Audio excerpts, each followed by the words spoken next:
Salut à tous, bienvenue dans The Programmatic Society, un programme qui vous propose d'entendre chaque semaine la voix de ceux qui font le marché du programmatique, en français dans le son, international dans le ton. Une émission soutenue par ID5 avec pour partenaire média CB News, Redcard et pour partenaire opérationnel Smile Wanted. Ce contenu est accessible également en podcast sur les principales plateformes d'écoute. Cette semaine, notre thème est le suivant. L'ID unique en programmatique, alternative à la data loguée. La capacité de qualifier précisément un utilisateur est aujourd'hui cruciale afin de fournir au marché des datas dont il a besoin afin d'orienter sa stratégie d'achat d'audience. Pendant longtemps, le cookie a été le marqueur essentiel permettant de qualifier l'audience. Puis sont arrivés les acteurs utilisant la stratégie des walled gardens, donnant l'accès à leurs services via un identifiant et un mot de passe, offrant ainsi au marché une précision de données nettement plus fiable que les cookies. Ces derniers pourraient se réinventer via le concept d'ID unique. Pour en discuter, Mathieu Roche d'ID5, Eric Gellers de Programmatic Marketing, Nola Solomon de Dailymotion, Emmanuel Alix de l'équipe et vice-président du GEST. Bonjour à tous, bienvenue sur The Programmatic Society. Aujourd'hui, on va parler d'un sujet à la fois crucial et complexe, puisqu'on va parler d'ID. On va définir ce que signifie ce terme, et on va parler d'ID unique en programmatique et se demander si cette notion et ce concept d'ID unique est un moyen pour trouver une sorte d'alternative à la data loguée, très bien exploitée par un certain nombre d'acteurs qui utilisent un concept qu'on a déjà évoqué dans une émission précédente, à savoir les walled gardens. Mais pour commencer, je vais te poser la question, et je vous la pose à tous, mais tu vas y répondre en premier, Mathieu. Pourquoi l'identifiant est si important en programmatique ? Alors, l'identifiant est important en publicité adressée. Le principe du digital, ce qu'on vend depuis 20 ans dans le cadre de la pub sur Internet, c'est le bon message à la bonne personne. Pour savoir qui est la bonne personne, il faut être capable d'individualiser le message, d'individualiser la personne, le consommateur, ou en tout cas son téléphone, son ordinateur. Et pour faire ça, il faut qu'on ait un code différent sur tous les ordinateurs des gens auxquels on veut s'adresser quand on est une marque.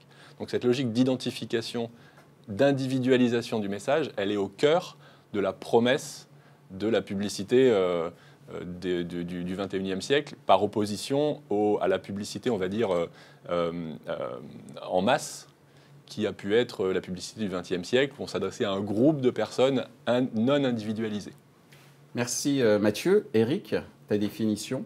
Alors, c'est peut-être un peu moins qu'une définition, mais en fait, la première société à théoriser cette notion d'identifiant unique, c'était Facebook, je pense, avec la notion de people-based marketing, de dire, voilà, essayons de faire de la publicité et du marketing à l'individu, et pas au navigateur ou au device, c'est-à-dire à l'ordinateur, au mobile, etc.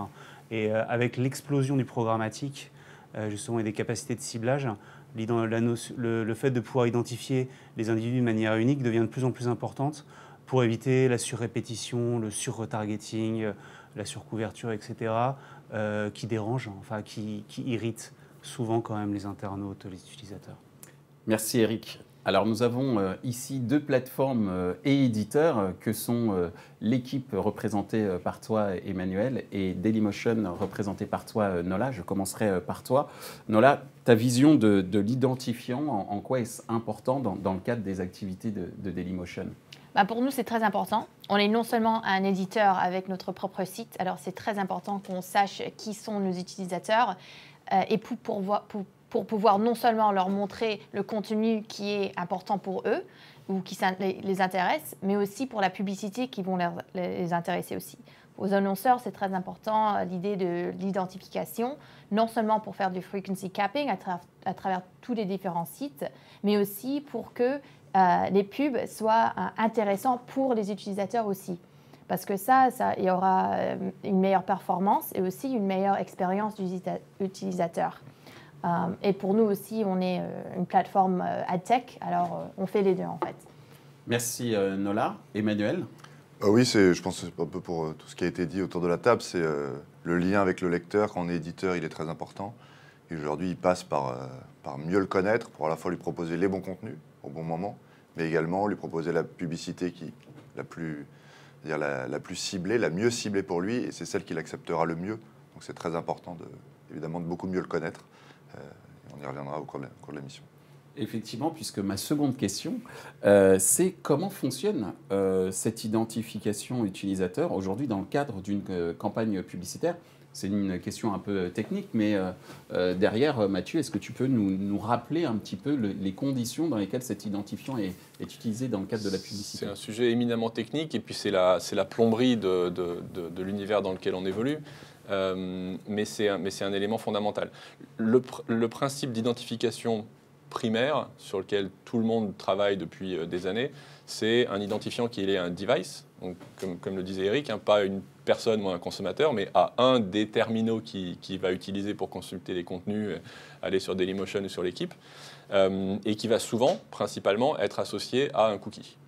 Donc une information anonyme, un code, 1, 2, 3, 4, 5, 6, stocké dans un cookie sur le device, le navigateur qu'il utilise. En univers applicatif, ça va être un identifiant lié au système d'exploitation de son téléphone. Voilà. C'est un code.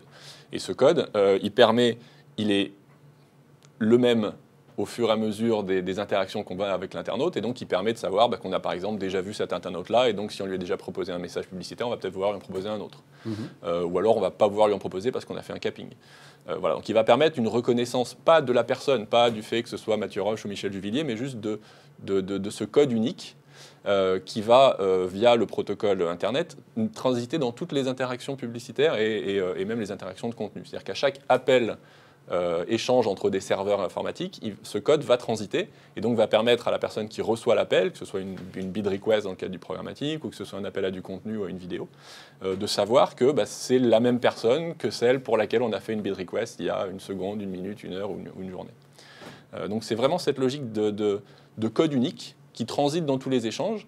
Et il transite d'autant mieux que dans le cadre d'un cookie, l'exploitation de cet identifiant est complètement native dans le protocole Internet. Et c'est pour ça qu'on utilise les cookies pour identifier les internautes.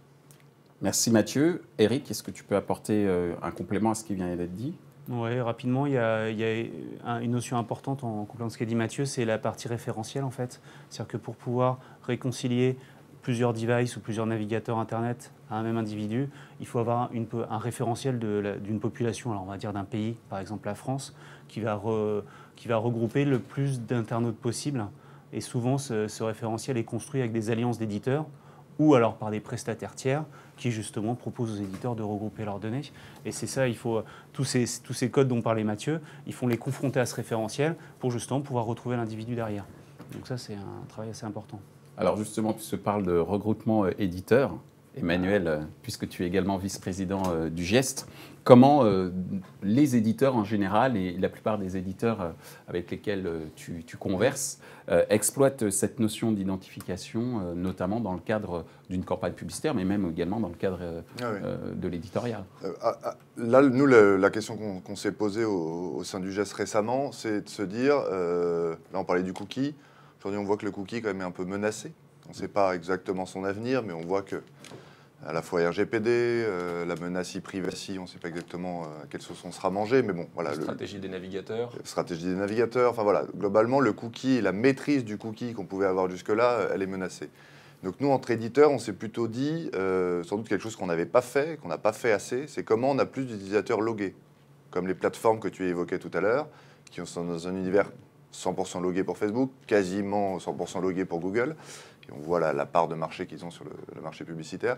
Comment nous, éditeurs, ensemble, on arrive à être plus forts et à se dire comment on va faciliter la vie de l'utilisateur pour qu'on lui demande une fois de se loguer. Donc là, on a un projet qui s'appelle SSO Gest ou Login Unique qu'on est en train de lancer, qu'on a annoncé il y a quelques semaines, qui va arriver au cours de l'année. C'est-à-dire, je vais m'inscrire sur un site avec un identifiant. Je serai reconnu sur l'ensemble des sites de cette alliance-là. J'aurai juste à appuyer sur un bouton pour accepter qu'un compte soit créé, qu'un compte d'identification soit créé sur chacun des sites membres de cette alliance. Et donc nous, on pense que ça va à la fois nous permettre de proposer les bons services, les bons contenus, beaucoup mieux connaître nos utilisateurs pour notamment dans nos stratégies payantes, parce qu'on a évidemment la publicité, qui est aujourd'hui une grande partie de nos revenus, mais on a également, notamment dans le secteur de la presse, une stratégie payante, arriver à proposer des contenus beaucoup plus adaptés et permettre également à nos régies publicitaires de beaucoup mieux monétiser l'inventaire en ayant une data plus fine sur l'utilisateur. Voilà. Et ça nous, entre guillemets, nous exonère un peu, même si ça ne règle pas tout, de la menace autour du cookie. Donc nous, cette réflexion d'éditeur, elle est plutôt basée sur le login que sur l'ID unique publicitaire.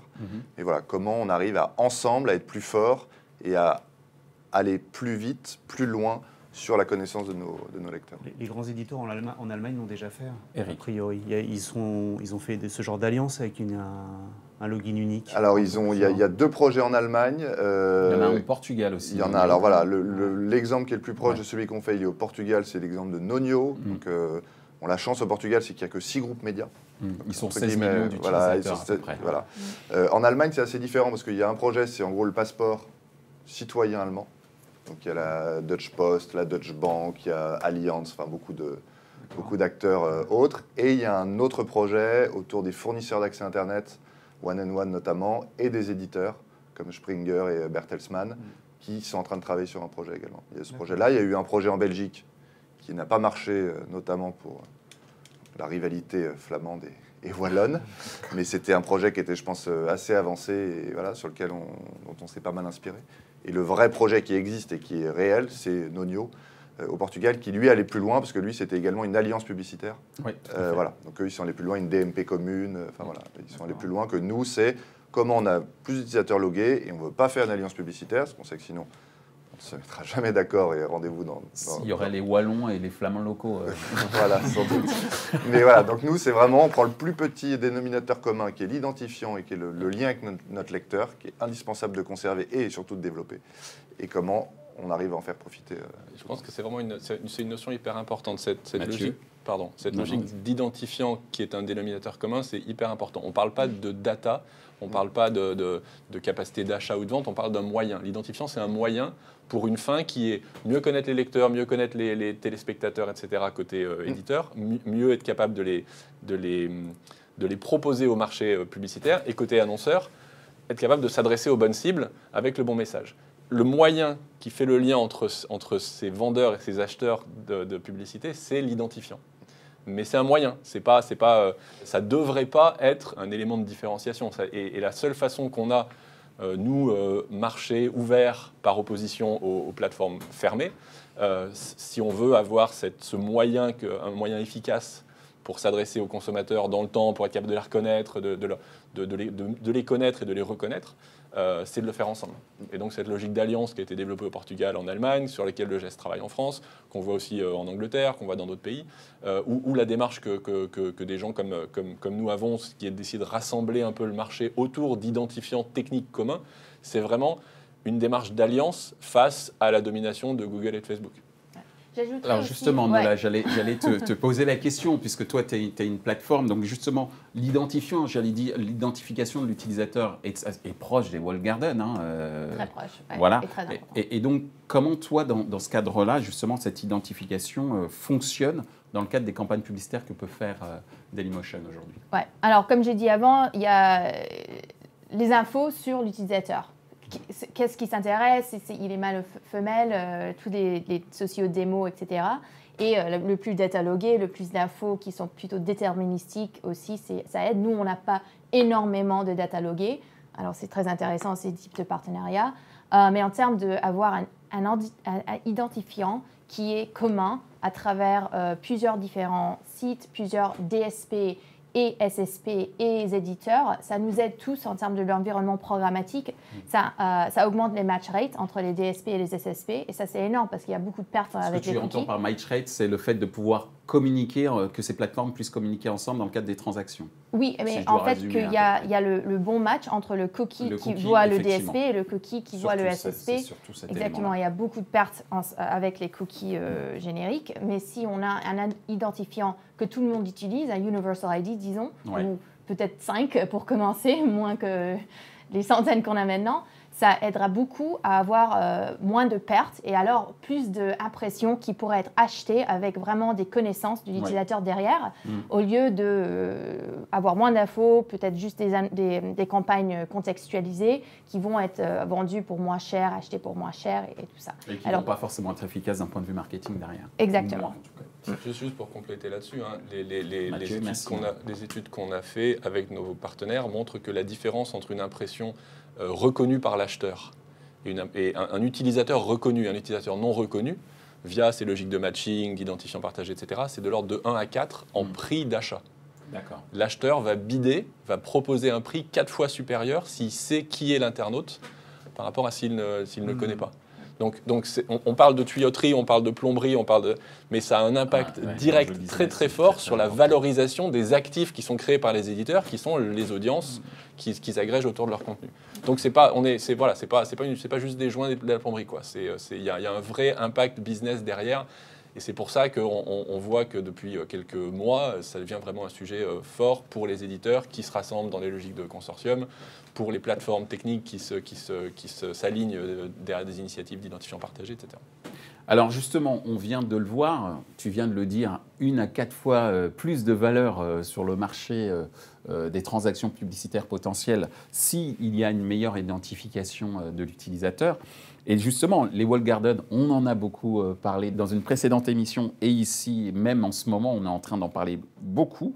Ils sont réputés, comme je viens de le dire, et comme vous venez de le dire également, comme maîtrisant mieux l'identification des utilisateurs. Mais quand on n'est pas un walled garden, c'est quoi les solutions pour gérer et mieux maîtriser la donnée utilisateur? Je vais commencer par toi, Eric, après on passera à toi, Mathieu, Nola et Emmanuel.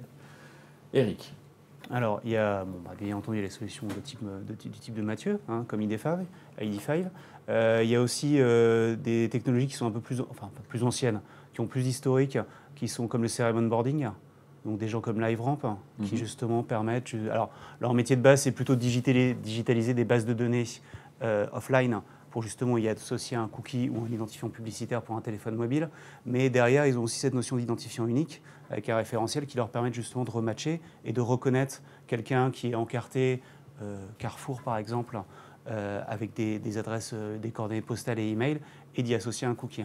Donc ça, c'est deux moyens, je pense, justement des sociétés comme ID5 ou des sociétés comme LiveRamp sont des moyens, enfin, à mon avis, les plus aboutis d'aller vers un identifiant unique pour des annonceurs, pour des éditeurs et potentiellement pour des ad tech aussi. Merci Eric, puisque tu parles d'Aldify, on va lui donner la parole, en l'occurrence Mathieu. Notre point de vue, c'est qu'il y a 3 éléments qui font la différence entre les walled gardens, Google, Facebook et le reste du marché. Le premier, c'est qu'ils sont capables de reconnaître les internautes au-delà des devices qu'ils utilisent, donc la logique de cross-device dont tu parlais tout à l'heure, de rapprochement des différents terminaux, téléphones, ordinateurs, etc., entre eux, au niveau du consommateur. Ça, c'est le premier point. Le deuxième, c'est qu'ils sont capables de faire le pont entre la personnalité digitale du consommateur et sa personnalité offline, notamment via des adresses email, d'accord ? Et donc, ils sont capables de relier les deux pour avoir une vision holistique du consommateur. Et la troisième, c'est qu'ils n'ont pas de logique de partage, parce qu'un Google, par exemple, maîtrise la chaîne de valeur de A à Z, ou un Facebook également. Hein.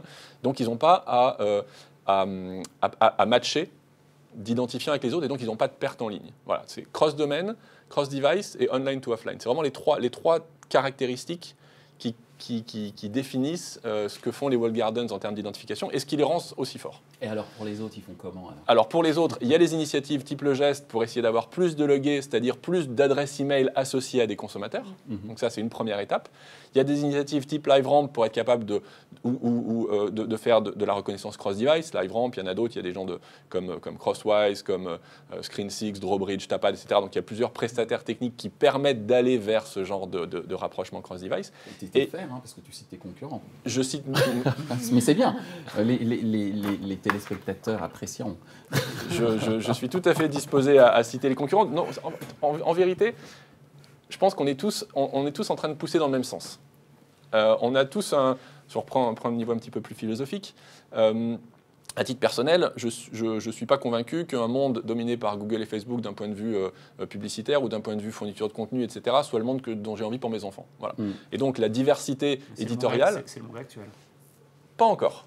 Je pense que non, pas encore, parce qu'il y a toujours des éditeurs, parce qu'il y a toujours des sources de contenu. Alors, ok, 80% dominé économiquement. Dominé économiquement, d'accord, ok. Et effectivement, c'est une période difficile parce que les fournisseurs de contenu, les éditeurs, l'équipe, le Guardian, Dailymail, Dailymotion, Prisma, etc., tous ces gens-là qui payent des journalistes, qui qui ont un rôle beaucoup plus important que juste fournir des impressions publicitaires aux annonceurs. Ils ont un rôle dans la démocratie, dans l'organisation de la société dans laquelle on vit. Au-delà de la dimension business, cette question autour de l'ID unique, c'est la viabilité économique de l'ensemble de l'écosystème média et donc également de la bonne santé démocratique de par la pluralité des opinions, entre guillemets, qui s'expriment dans ces différents... Je ne veux pas avoir l'air de donner des accents grandiloquents à tout ça. C'est moi qui suis grandiloquent, voilà. pardon. Mais donc j'ai une petite digression pour revenir au sujet. Oui, alors les autres, ils font comment ?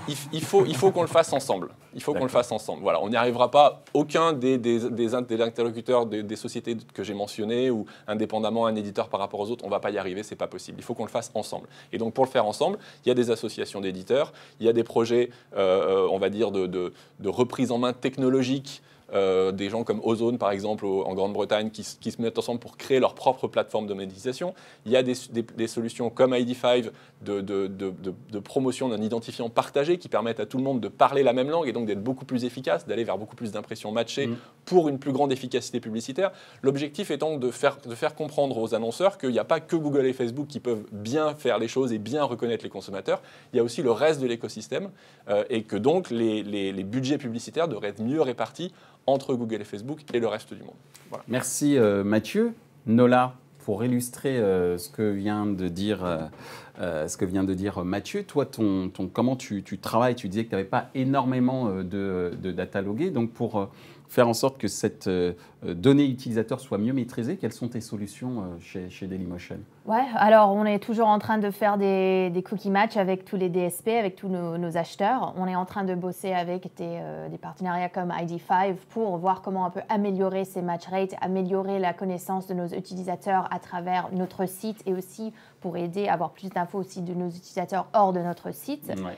Et pour pouvoir en fait packager notre inventaire avec la data de nos utilisateurs en termes de quelque chose qui est plus intéressant pour les annonceurs.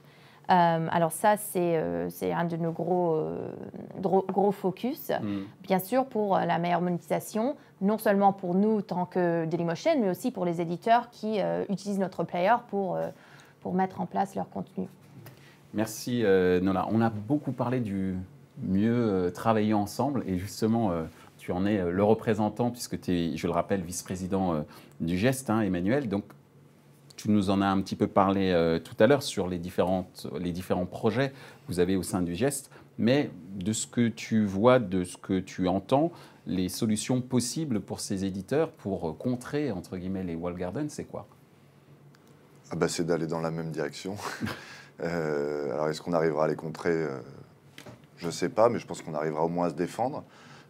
Parce que je pense que, comme le disait Mathieu, je pense qu'il y a encore je pense que ces plateformes-là, elles ne géreront jamais le contenu.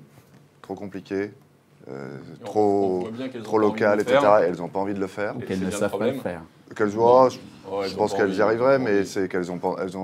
L'actualité nous démontre que parfois c'est un peu compliqué. Mais en tout cas, je pense qu'il faut... C'est indispensable, et je pense que c'est un truc qu'on a pu rater par le passé, d'aller dans cette direction-là. C'est pas possible de ne pas connaître notre lecteur. La presse, pendant 100 ans, ne l'a pas connu. On ne sait pas qui est la personne qui va au kiosque. On s'est mis sur Internet. On s'est dit, allez, on y va. On ne les connaît pas. On leur donne tout le contenu et ça va marcher. Ça marche, en partie, mais on sent qu'il y a une certaine limite et qu'en tout cas, elle se rapproche. Donc, ce qui est important, c'est il faut qu'on trouve... Après, c'est bien de dire, mais après, derrière, il faut mettre des services derrière. Ouais. Quel service on va proposer à l'utilisateur logué ? Alors nous, à l'équipe, on a quelques services qui marchent bien. Dans l'univers applicatif, on a 15% d'utilisateurs logués, donc qui représente quand même 300 000 personnes tous les jours sur nos applications qui sont loguées parce qu'on a un service d'alerte où tu peux t'abonner à l'alerte de ton club préféré, de ton joueur, de ta compétition préférée. Donc là, ça nous fait de l'utilisateur logué. Le cross-device est clé aujourd'hui pour nous. Aujourd'hui, on ne fait quasiment pas de cross-device. Nous, on voit que sur le desktop, c'est un usage de bureau qui est très fort. L'équipe, les gens regardent l'équipe au bureau, ils sortent du bureau, ils vont sur leur mobile. On a du mal à faire cette continuité-là. Donc tous ces services-là et cet univers logué va nous aider aussi, va nous pousser à les proposer une dimension servicielle à nos plateformes, à nos contenus qu'on ne faisait pas jusque-là. Donc je pense que c'est aussi un atout, il faut qu'on le prenne comme une opportunité pour développer ça, pour améliorer ça. Et derrière, je suis convaincu, on arrivera à mieux monétiser, tant pour faire des abonnements que pour la publicité. Alors, tu disais que tu as cité un mot-clé, c'est le mot opportunité. Oui. Et ça nous amène à notre dernière question de cette discussion. C'est est-ce que justement le marché a compris suffisamment les enjeux, les opportunités autour de ce fameux identifiant unique, Mathieu? Oui. Mais encore? Ouais, il y a la conjonction de deux facteurs, je pense. RGPD a mis cette question de l'identifiant, des cookies, de la collecte de données, tout en haut de la pile des sujets pour les éditeurs depuis 2 ans. Donc, naturellement, le sujet est remonté en termes de priorité, premier point. Et deuxième point, la domination de Google et de Facebook devient tellement écrasante, hein, les rapports qui disent qu'ils captent 80% de la croissance du marché, etc., etc. Et on a compris que cette domination, elle était liée à leur capacité à identifier les internautes. Ils ne connaissent pas mieux nos préférences que l'équipe ou que Dailymotion en matière de contenu. Ils ne savent pas que, je ne vais pas dire que je suis supporter de l'OM, mais bref, que je préfère le foot que le rugby ou quoi au caisse. Voilà. Je vais me faire des amis sur le programme, ça va être parfait. Ils savent pas ça. Ils savent pas. Ils n'ont pas des formats publicitaires plus engageants que les formats qu'on trouve sur les sites ou quoi au caisse. C'est pas une question de connaissance, c'est pas une question de format, c'est une question d'identification. Voilà. C'est ça qui assoit leur dominance. Et donc la seule façon qu'on a, nous, reste du monde, de contrer, ou en tout cas d'essayer de se défendre, comme le disait Emmanuel, c'est d'être meilleur dans l'identification, la connaissance et la valorisation de cette connaissance auprès des marques. Donc c'est devenu un sujet. Après, ce n'est pas un sujet qu'on va régler du jour au lendemain parce que ça nécessite de la collaboration, ça nécessite des innovations technologiques. Ce qu'on fait chez ID5 autour de l'identifiant unique, c'est une première étape. Aujourd'hui, on travaille avec des cookies. Demain, on sait très bien que les cookies, ce n'est pas le mode de stockage du futur parce qu'on est vent de face contre les navigateurs qui essayent de limiter notre capacité à utiliser des cookies. Mais on y arrivera uniquement si on est ensemble. Et donc, rassembler l'industrie autour de ces logiques d'identifiant et faire comprendre à l'industrie que l'identifiant, c'est vraiment ce qui assoit le modèle de la publicité programmatique, c'est un effort hyper important et c'est un effort qui commence à payer parce qu'on a des émissions comme celle d'aujourd'hui. C'est gentil. Voilà, et que ça devient un sujet presque grand public, je dirais. Ça devient un sujet dont l'industrie parle, alors que ce n'était pas le cas il y a 2 ans. Je suis totalement d'accord. Au côté éditeur, au côté des technologies ad-tech, que c'est très bien connu, les enjeux sont très bien connus. Je dirais que par contre, il y a beaucoup d'éducation à faire sur le côté des annonceurs. Et on parlait de ça avant, que en fait, c'est pas clair, je crois, aux annonceurs pourquoi ceci est très important pour eux aussi de penser à comment ils vont diffuser leur campagne ou pas avoir tout leur budget qui vont directement à Facebook et Google et c'est tout parce qu'il y a beaucoup on n'a pas parlé d'Amazon. Hein. Et Amazon qui arrive très vite. Alors, je crois qu'il y a beaucoup de travail à faire en tant que le marché des annonceurs et les marketeurs de comprendre pourquoi l'identifiant, c'est si important pour le marché de transparence, le marché hors des 3 walled gardens, disons, on met Amazon dedans. Et c'est quoi le upside pour eux de participer dans ces enjeux. Et pour compléter ce que tu dis, Emmanuel. Je pense que c'est très important. Nous, on a mis en place un label qui s'appelle Digital Ad Trust sur la transparence, etc. Mais on sent que les annonceurs ont du mal ils se sont engagés, ils ont dit on y va, on va y aller, on soutient cette initiative. Mais on attend dans les faits que ça se... Voilà. Alors là, on est assez confiant qu'en 2019, on verra des faits significatifs, mais ça fait quasiment 1 an que le label a été lancé. Donc voilà, on en a besoin et l'identification unique contribuera à ça, c'est certain. Merci Emmanuel. Le mot de la fin pour toi, Eric. Ouais, je pense que le point est vraiment sur les annonceurs. Ils comprennent quand même ce problème d'identifiant. Le problème, c'est qu'ils le résolvent avec Google et Facebook. Par souci de facilité aussi, peut-être. Oui, mais alors aussi de par leurs agences. Voilà, la dernière brique, c'est quand même les agences. Et la facilité, elle est peut-être plus du côté agence, pour être tout à fait honnête, que du côté annonceur, qui serait ouvert à faire plus de choses. Mais c'est vrai que techniquement, c'est plus facile d'aller sur Google Ads et Facebook Ads. Voilà, 2 plateformes, on fait toutes les campagnes. Et voilà, quoi, c'est une correcte évidente. Oui, il y a une blague qui dit on ne va jamais se faire rouspéter pour diffuser le budget sur Facebook et Google. Voilà. Eh bien, sur ces paroles... Il existe des alternatives. Oui. Mathieu. Il existe des alternatives, il y a des solutions qui sont en train d'être développées, donc il y a de l'espoir, dont la mienne et d'autres, et c'est le travail du GEST, c'est le travail des éditeurs, etc. La mienne, la nôtre. Et voilà, et je pense que c'est important de passer ce message-là. C'est pas la résistance s'organise. Voilà. En tout cas, je suis ravi d'avoir été une caisse de résonance pour cette fameuse résistance. Je vous remercie d'avoir participé à cette émission. Un merci particulier à toi, Nola, puisque tu es aux États-Unis, donc ce qui veut dire que l'émission s'internationalise, mais en langue française toujours. Mais sous-titré en anglais, je le rappelle. Donc n'hésite pas à partager ce contenu aux US. Et en tous les cas, merci à vous, messieurs, de nous avoir partagé et de nous avoir éclairé sur ce sujet clé qui est l'ID unique. Merci à vous. Merci. Merci Michel. Ainsi s'achève ce débat autour de l'ID unique en programmatique. Les points à retenir de nos échanges sont les suivants. 1. L'identifiant est au cœur du succès des GAFA. Il devient urgent pour les médias de s'en emparer pour assurer leur pérennité. 2. Les éditeurs s'unissent afin de trouver des solutions d'identifiants uniques à l'instar de ce qui est réalisé au Portugal via le consortium Nonio. Retrouvez ce programme en podcast sur les principales plateformes d'écoute. Merci à ID5 pour leur soutien, ainsi qu'à nos partenaires médias CB News, Redcard et notre partenaire opérationnel Smile Wanted. Merci également à l'ensemble des équipes d'Atelier B pour la réalisation de ce programme.